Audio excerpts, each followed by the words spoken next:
Hello again, Henry Beyer here with Fit for Fun Fitness. In this video, you'll be learning how we'll be doing the squat during the strength phase of this program. So, let's go over a few key points of the squat. We're going to start with the stance. So our stance is going to be roughly between hips and shoulder widths apart, with our toes pointing slightly out to the sides. When we go down, that will give us enough room to descend nicely. When you spread your legs wider and point your toes out more, you get more room inside the hips. One challenge is flexibility here in the groin and being able to keep your knees out over your toes.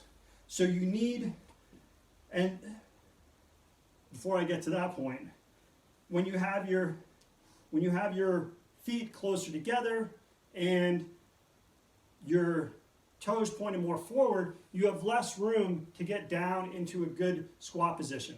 So each of us is different. So it'll take a little bit of practice to find the foot stance that works best for you, where you have enough room to get down into a squat position, you have enough flexibility in your groin to keep your knees out over your toes, and so you're just going to want to play around with that a little bit to find what that is. For most people, having a stance that is somewhat between hip and shoulder widths wide and having your toes pointed out, to 30 degrees tends to work pretty well. You come down and there you go.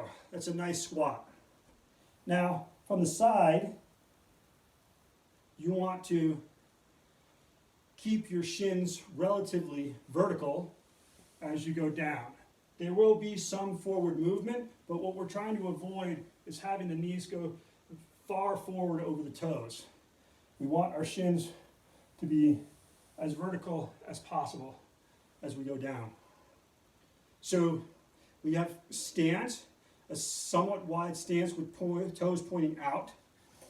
We have knees tracking the toes, so knees tracking the toes the whole time so that they don't collapse in like that. That's bad. You don't want your weight on the inside of your knees, inside of your ankles, inside of your foot. Always out, like knees out to the sides. Then we have vertical shins, like that. Now another thing we want to keep in mind is when we're sitting back and down with the squat. At some point, depending on range of motion and flexibility, your back is going to start to round. We don't want to go that deep. You only want to go as deep. You want to only go as deep as you can before losing the neutral spine position that you have back here. Once your lower back starts rounding like that, you want to come up and then just hold in this position up here. And that's the depth that's suitable for you. Again, down into that depth. If you're parallel, that's okay.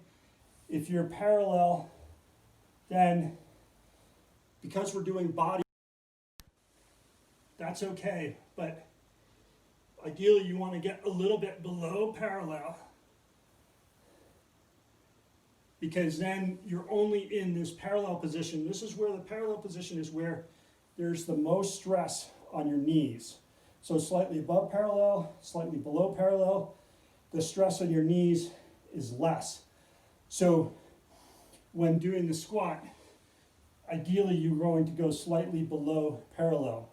For now though, go down until your back just begins to round.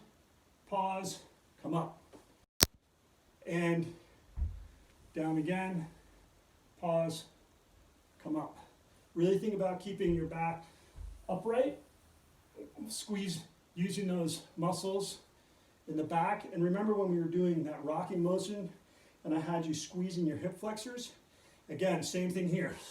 Really squeeze those hip flexors, and that will help prevent your pelvis from tucking underneath and enable you to go deeper into your squat. So that's the bodyweight squat that we're going to be using during this course. So if you have any questions about it, it's definitely one of the more complicated moves that we're going to be doing. So if you have questions about it, please let me know. And thanks again for watching the video.